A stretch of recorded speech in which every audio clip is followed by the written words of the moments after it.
everybody, this is Pretty from It's a Pretty World. Thank you for joining me for my Christmas card series.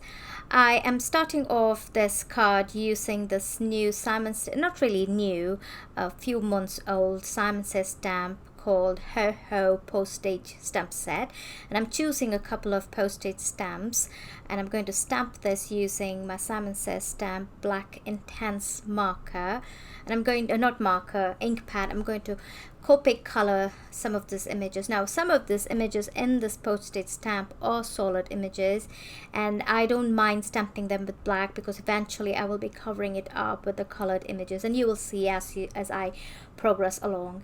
That particular image with the bauble in it in the middle, that's the one that I will stamp once again using this Hero Hearts I don't know what the Hero Hues ink pad in blue, and then I'm going to start Copic coloring, and I'm going to leave you to watch me coloring, and I'll get back once I'm done coloring.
Welcome back. So I'm almost coming to an end to my coloring, and now when I'm all done, I'm taking this die from Simon Says stamp, which is a coordinating die for this postage stamp, and I'm going to die cut the images, which I've already done right here, and I'm also going to fussy cut the bauble, which I colored using my BG colors, and I'm going to adhere the bauble right over the black stamped image, and I'm just darkening up the hanger for the bauble, as I did not stamp I did not press the stamp very well, so I just took a black pen and I just marked it again.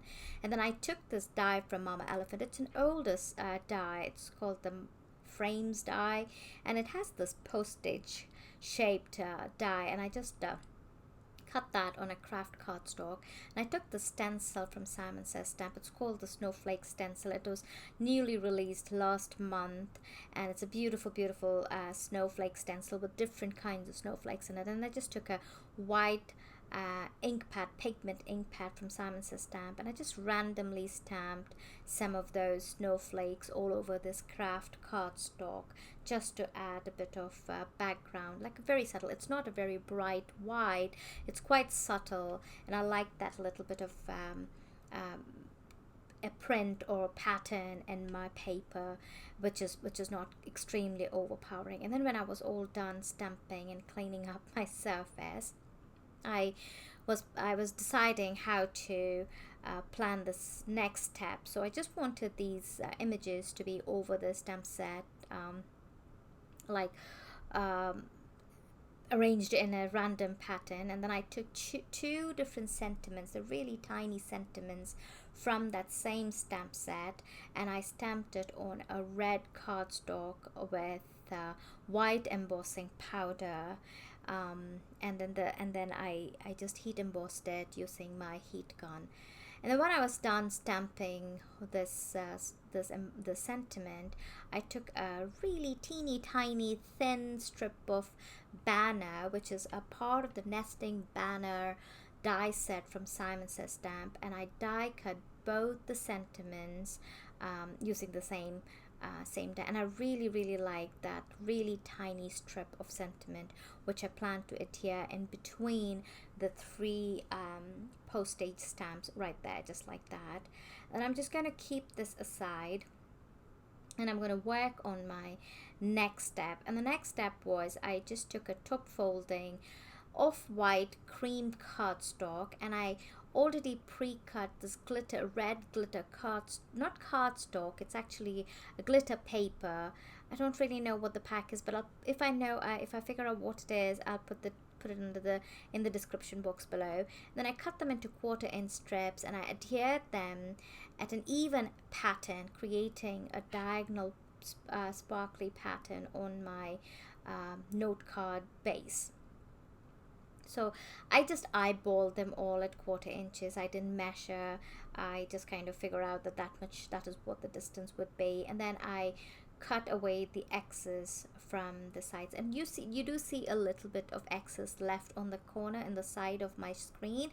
I kept them because I used it eventually to adhere to my craft envelope, which you will see in the picture at the end of the video as to what I did. I just used it on the flaps of the envelope just to make them all look cohesive and together. And then when I was done collecting and cleaning the surface, now it was time to put this card together.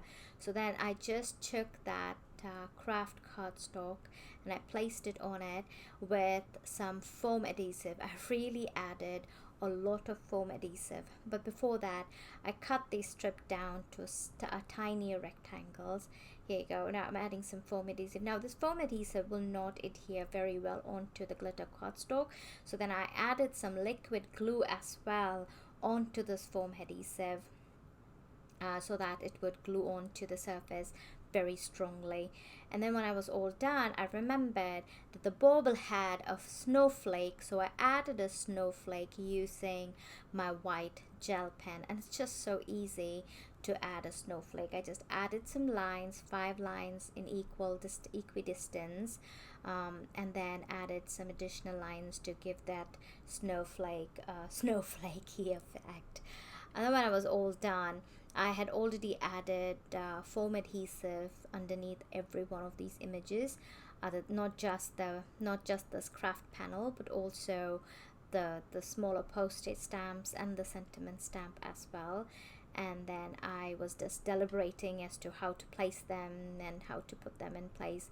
It took me a while, and once I was all done, I adhered them directly onto this craft cardstock with foam tapes. And once I was all done placing all the elements on the top of this card, I really loved that glittered background on the back. The picture or the camera is not really capturing the glitter, but it's just beautiful, all the glitter. And then I added, of course, some pretty pink Posh white blinks, which is probably one of my favorite gemstones of all time. So they're just so versatile. Then I used some liquid glue. This is the Gina K Designs Connect glue, and I just adhered these gemstones onto the spots that I had decided to place them in. Once I was all done, the card was finished. I hope you enjoyed this video. If you liked this video, give me a thumbs up, subscribe to my channel, and I hope to see you next time. Thank you. Bye bye.